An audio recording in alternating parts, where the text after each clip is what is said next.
Hello everyone, welcome back to Topper Brains. आज हम लोग चैप्टर 6 समबडीज मदर का क्वेश्चन आंसर्स को पढ़ेंगे।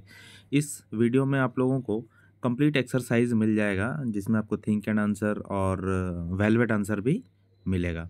तो वीडियो पे एंड तक बने रहे और चैनल पे नए हैं तो सब्सक्राइब कर लीजिएगा और वीडियो को एक लाइक दीजिएगा।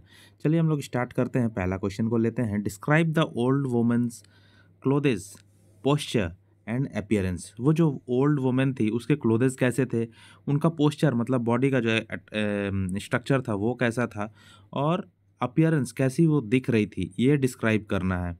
और चैप्टर को अगर आप एक्सप्लेनेशन मिस कर दिए हैं तो आप डिस्क्रिप्शन में चेक कीजिएगा। डिस्क्रिप्शन में मैं लिंक प्रोवाइड कर रहा हूँ, आपको मिल जाएगा, आप ज़रूर देखिए। ठीक है। The old woman was looking gloomy. ये ग्लूमी है, GLOOMY। ग्लूमी का मतलब ही होता है थोड़ा सा डल। ठीक है, डलनेस आ गया है। Wearing old and torn clothes. Torn मतलब फटा हुआ क्लोथेस पहने थे। She was bent and slow. वो झुकी हुई थी और स्लो भी थी।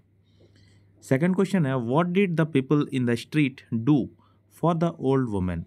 तो स्ट्रीट पे जो लोग थे वो उस ओल्ड वुमेन के लिए क्या किए। तो हम लोग पोएम को पढ़े हैं, चैप्टर को अच्छे से जाने हैं, तो हम लोगों को पता है कि कोई भी हेल्प करने नहीं आया। एंड में एक बच्चा आया था हेल्प करने के लिए, तो पब्लिक कोई नहीं आया था। The people on the street did not paid attention to her. किसी ने ध्यान तक नहीं दिया उनको, अटेंशन भी नहीं दिया। No one came forward to help her in the beginning. Starting में कोई भी उसको हेल्प करने के लिए नहीं आया था। Which lines from the poem describe how the people in the street behaved.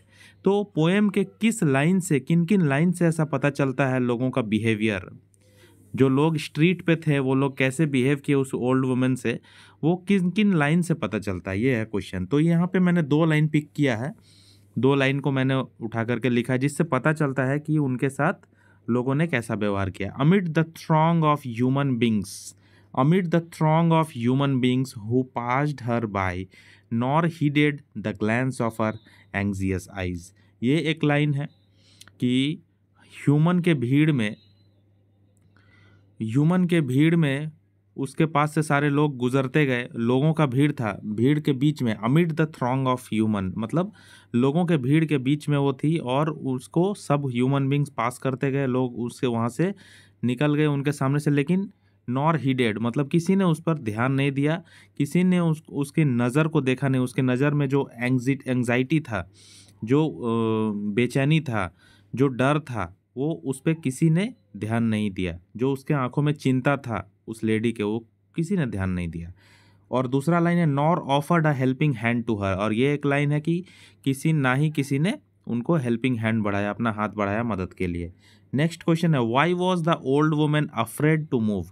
वो जो ओल्ड वुमेन थी वो क्यों डर रही थी मूव करने से। तो आप लोगों को पता है, आप लोग चैप्टर तो पढ़े ही हैं, चैप्टर का एक्सप्लेनेशन देखे हैं, नहीं देखे हैं, मिस कर गए हैं तो जरूर प्लेलिस्ट में जा करके देखिए। डिस्क्रिप्शन में भी आप क्लिक कीजिए तो आपको लिंक मिल जाएगा नीचे।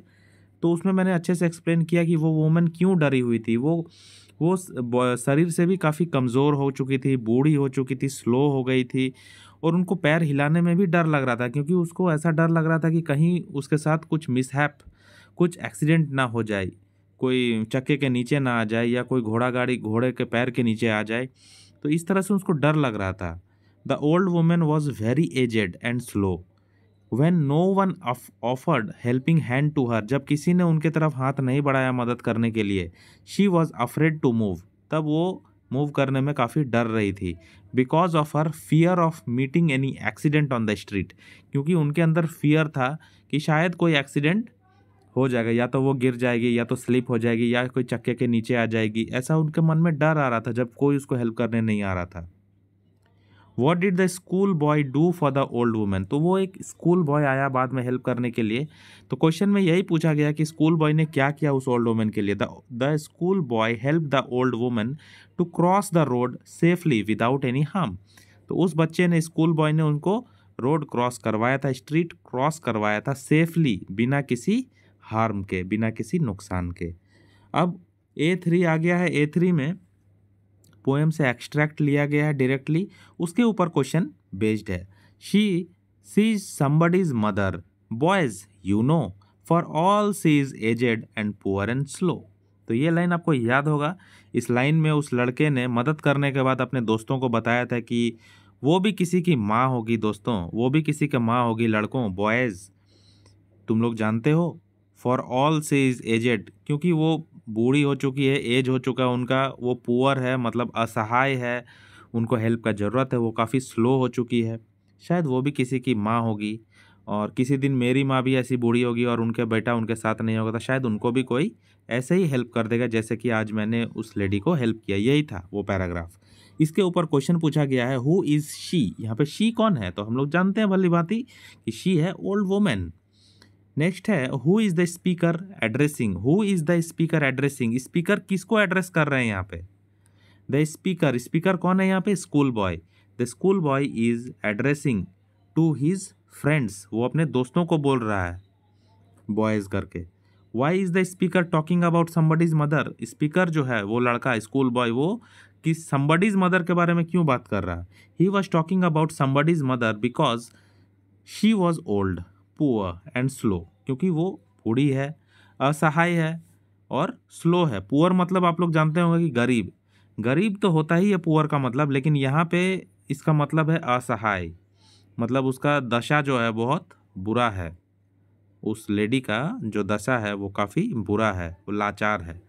And he thought that if his mother would be in the same condition someone would help her as he help the old lady. तो अपने दोस्तों को उसने बताया समबडीज मदर के बारे में, कि समबडीज मदर के बारे में वो इसलिए बात कर रहा है क्योंकि वो जो थी वो ओल्ड थी, पुअर थी, स्लो थी, और वो सोचा कि कभी मेरी भी माँ जो है इस कंडीशन से अगर गुजरे तो कोई ना कोई आकर के उनका हेल्प करे, जैसा कि आज मैं इस ओल्ड लेडी का हेल्प किया। क्वेश्चन नंबर 2 में जो एक्सट्रैक्ट दिया गया वो हम लोग लेते हैं अब। And somebody's mother board her head in her home that night and the prayer she said. ये लाइन भी बुक से, हमारा बुक में वो जो समबडीज मदर है, जो वुमेन है, ओल्ड वुमेन, वो घर जाती है रोड क्रॉस होने के बाद, उस बच्चे के हेल्प के मदद से, उस बच्चे के मदद से वो रोड क्रॉस करती है, घर जाती है, घर में सर झुका करके प्रार्थना करती है उस भले बच्चे का, उस नोबल बच्चे का भलाई के लिए भगवान से दुआ करती है कि उस बच्चे को अच्छे से रखिए, उस बच्चे को आशीर्वाद दीजिए क्योंकि उसने आज मेरा हेल्प किया है। इस पे क्वेश्चन है, व्हाट प्रेयर डिड शी से, वो क्या प्रेयर बोलती है। शी सेड, वो बोलती है, God be kind to the noble boy, भगवान आप उस नोबल बॉय को, उस भले बॉय को, नोबल मतलब भला बॉय, भला बॉय को, भला लड़का को आशीर्वाद दीजिए, उस पर दया कीजिए। Be kind who is somebody's son, जो किसी का बेटा है, एंड प्राइड एंड जॉय, और जो किसी का घर का चिराग है, किसी का घर का गर्व है और घर का खुशी है, तो आप उसको भी आशीर्वाद दीजिए और उस पर भी दया कीजिए। Number B, for whom she is praying, किसके लिए वो प्रे कर रही थी। She was praying for the noble boy who helped her to cross the road, उस नोबल बॉय के लिए, उस भले लड़के के लिए प्रे कर रही थी जो जिसने उस ओल्ड लेडी को मदद किया रोड क्रॉस करने के लिए। What do these lines tell us about the theme of the poem, तो ये जो लाइन हम लोग ऊपर पढ़े एक्सट्रैक्ट, इस लाइन से क्या पता चलता है इस पोएम का theme. These lines tells us that when we help a needy poor person, poor मतलब सिर्फ गरीब ही नहीं होता है, पुअर मतलब लाचार भी होता है। गरीब तो होता ही है लेकिन लाचार को भी हम लोग पुअर बोलते हैं, जैसे बोलते नहीं पुअर बॉय, पुअर मैन, तो जरूरी नहीं है कि वो गरीब है, गरीब होगा लेकिन साथ में वो लाचार भी है। We get blessings from that person, तो जब हम लोग कोई ज़रूरतमंद को, नीडी मतलब ज़रूरतमंद, कोई लाचार, कोई गरीब पर्सन को जब हम लोग मदद करते हैं, तब हम लोगों को क्या मिलता है, हम लोगों को ब्लेसिंग्स मिलता है, हम लोगों को आशीर्वाद मिलता है, हम लोगों को दुआ मिलता है उस इंसान से। By helping such needy people our heart gets content and satisfaction, तो ऐसे लोगों का हेल्प करके, ऐसे मदद चाहने वालों का हेल्प करके हमारा दिल जो है, हमारा हार्ट जो है वो कंटेंट फील करता है, मीन्स सेटिस्फैक्शन से भर जाता है, हमारा दिल जो है सेटिस्फैक्शन से भर जाता है, संतोषजनक हम लोग फील करते हैं, बहुत अच्छा फील करते हैं। नेक्स्ट है think and answer. She stood at the crossing and waited long, why did the old woman have to wait for so long for someone's help, उस ओल्ड वुमेन को क्यों इतना देर वेट करना पड़ा क्रॉसिंग पे। The old woman waited for so long for someone's help because she was aged and slow, क्योंकि वो एजेड थी और स्लो भी थी। Due to the cold weather, ठंडा मौसम होने की वजह से, cold weather, she was bent, वो झुक गई थी। And her feet was trembling, और उनका जो पैर था, फीट था, वो कांप रहा था। ट्रेमलिंग मतलब कांपना। And she was waiting for a helping hand, वो वेट कर रही थी कोई हेल्पिंग हैंड का, मतलब किसी के मदद का इंतज़ार कर रही थी।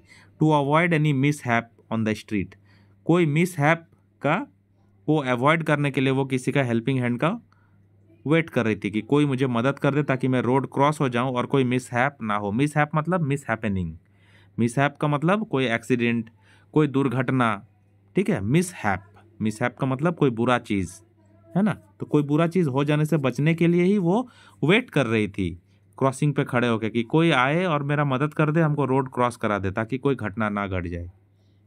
Number 2, what did the young boy get for his kindness and consideration. तो वो जो यंग बॉय था वो उसने क्या पाया, अपना वो जो दया किया उस लेडी के ऊपर, उस बूढ़ी लेडी के ऊपर दया किया, उसको हेल्प किया, तो उस बॉय को क्या मिला। The young boy help the old woman to cross the road safely, road cross करने के लिए उसको मदद किया। बाय डूइंग सो, ऐसा करने से, felt satisfaction, he felt satisfaction and contented by heart, उसने ऐसा करने से उसको बहुत ही दिल से सेटिस्फैक्शन हुआ, कंटेंटेड फील हुआ, मतलब बहुत ही अच्छा फील हुआ उसको मदद करके।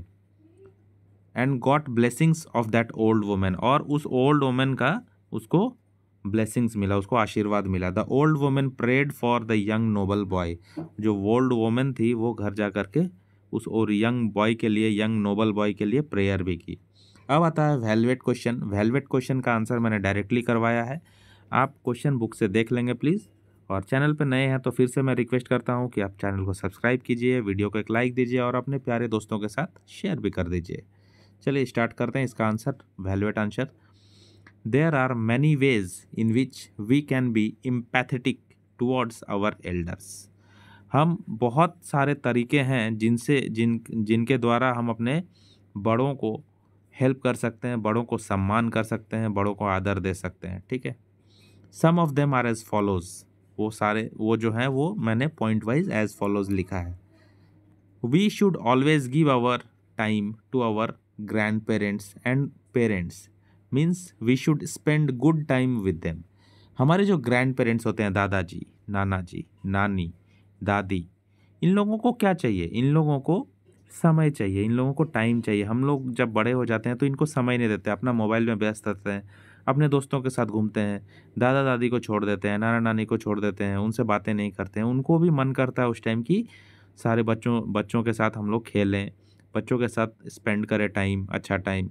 तो हम लोगों को उनको टाइम देना चाहिए, उनके साथ रहना चाहिए, बातें करना चाहिए, बैठना चाहिए साथ में। नेक्स्ट पॉइंट दिया है मैंने, we should always obey them and help them in their old ages. हम लोगों को हमेशा उनको ओबे करना चाहिए। ओबे करना मतलब उनकी बातें सुनना चाहिए, उनका बातों को फॉलो करना चाहिए, उनके ऑर्डर्स को फॉलो करना चाहिए, उनका काम कर देना चाहिए, उनको हेल्प करना चाहिए। जब भी वो ओल्ड एजेस में आए तब खास करके उनको ज़्यादा ज़रूरत होता है हेल्प का। Old age people need more care and attention. जब लोग बूढ़े हो जाते हैं, हमारे पेरेंट्स बूढ़े हो जाते हैं, तो उनको ज़्यादा केयर चाहिए होता है, ज़्यादा अटेंशन चाहिए होता है। And we are their hope, और हम लोग ही तो उनका उम्मीद होते हैं, होप होते हैं, वो हम लोगों से एक्सपेक्ट करते हैं। We should not disappoint them, हम लोग उनको निराश नहीं करना चाहिए। We should take care of their likes and dislikes to make them happy. हम लोगों को उनका पसंद नापसंद का भी ध्यान रखना चाहिए ताकि वो खुश रह पाए। तो ये चैप्टर यहाँ पे ख़त्म होता है, एक्सरसाइज हो गया यहाँ पे पूरा। कैसा लगा कमेंट करके ज़रूर बताएं, दोस्तों को शेयर कीजिए और चैनल को सब्सक्राइब कर लीजिए। मिलते हैं नेक्स्ट वीडियो में, तब तक के लिए गुड बाय।